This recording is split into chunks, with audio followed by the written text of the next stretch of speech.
Actually, Dilip Chitre was born in Baroda. He writes in both languages, English as well as Marathi. But he works in Mumbai, so it is nothing but the difference which reflects in his poems while he was writing. So this is main reason that the Failing of the Banyan Tree is the best example of autobiographical poem. Today's poem, which is nothing but the sense of his life or his transformation from Baroda to Mumbai. Actually, he was also won Sahitya Akademi Award for his writing.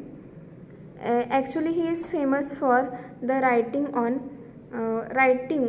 the translation of Sant Tukaram's poem, which is named as sage Tuka. म्हणजे त्यांनी संत तुकाराम यांचे जे अभंग आहेत ते इंग्लिशमध्ये translate केलेले आहेत आणि त्याच्याबद्दल त्यांना पुरस्कारही मिळालेला आहे. त्याच्यामुळे त्यांचं जे रायटिंग आहे त्याच्यामध्ये त्यांचं स्वतःचं आयुष्य पण त्यांनी ॲक्च्युली शो करण्याचा प्रयत्न केलेला आहे indirectly in the poems, in the writing of the poems. So while starting this poem, at first we have to read out the whole poem, then we can understand the meaning of the poem in a summary. So let's start to read the poem. My father told the tenants to leave, who lived on the houses surrounding our house on the hill. One by one the structures were demolished. Only our own house remained and the trees. Trees are sacred, my grandmother used to say. Felling them is a crime, but he massacred them all. The shevga, the audumbar, the neem were all cut down, but the huge banyan tree stood like a problem, whose roots lay deeper than all our leaves. My father ordered it to be removed. The banyan tree was 3 times as tall as our house. Its trunk had a circumference of 50 feet. Its scraggly aerial roots fell to the ground from 30 feet or more, so first they cut the branches, sawing them off for 7 days, and the heap was huge. Insects and birds began to leave the tree, and then they came to its massive trunk. 50 men with axes chopped and chopped. The great tree revealed its rings of 200 years. We watched in terror and fascination this slaughter, as raw mythology revealed to us its age. Soon afterwards we left Baroda for Bombay, where there are no trees except the one which grows and sits in one stream, its aerial roots, looking for the ground to strike.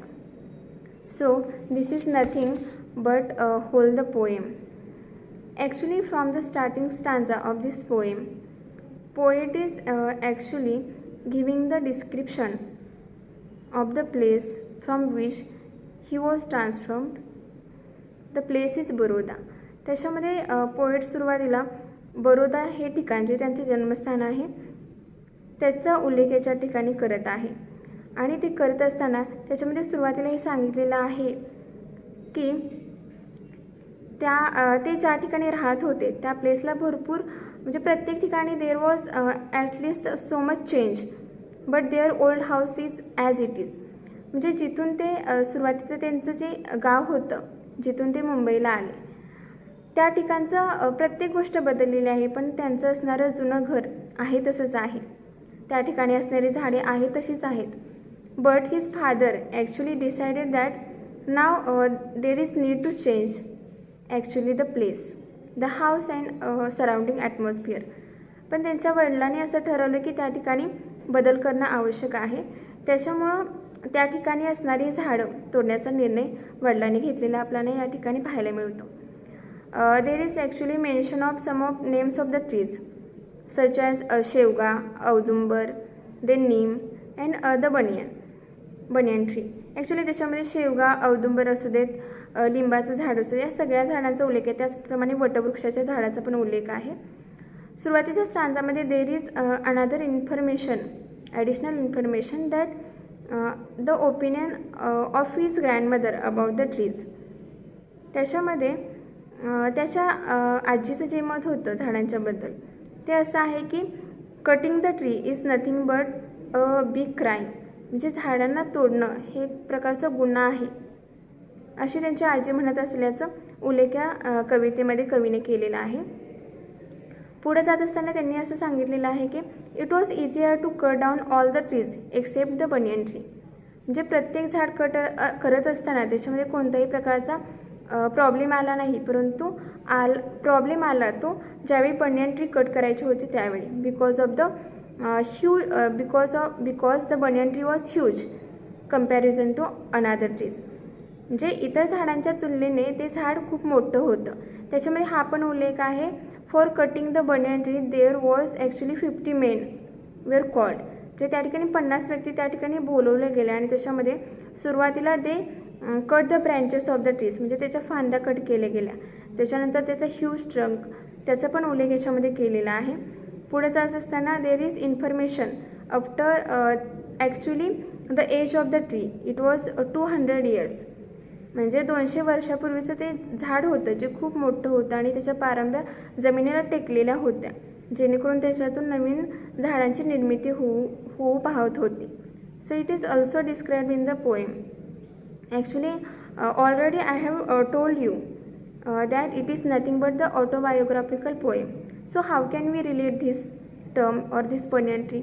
The banyan tree is actually the image which is actually near to the memories of the poet. त्याच्यामध्ये जुनं वटवृक्षाचं झाड हे पोएटच्या असणाऱ्या memory, old मेमरीशी connected आहे. त्याचं जे आयुष्य तिथं गेलेलं होतं त्या घरामध्ये, त्या गावामध्ये किंवा त्या ठिकाणी, त्यामध्ये असणाऱ्या सर्व आठवणी या झाडाशी कलेक्ट होत्या किंवा कनेक्ट होत्या. परंतु ज्यावेळी हे झाड तोडलं गेलं त्याच्यानंतर कवी शेवटी असं म्हणत आहे at the last of the poetry that actually after cutting the trees all the memories were also cut down, कारण ज्यावेळी आम्ही तिथं जायचो त्यावेळी ते झाड पाहिल्यानंतर सर्व आठवणी ताज्या व्हायच्या, परंतु ज्यावेळी हे ट्री कट झालं त्याच्यावेळी त्याच्याबरोबर असणाऱ्या मेमरी पण संपुष्टात आलेल्या आहेत. अशा प्रकारचं उल्लेख पोएम याच्यामध्ये करत आहे.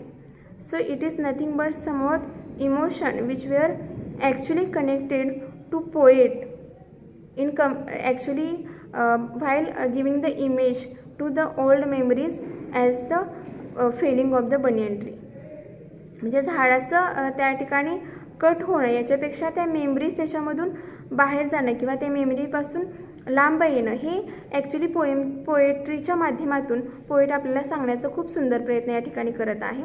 So actually this is whole information about the poem or somewhat short summary of the present poem The Felling of the Banyan Tree.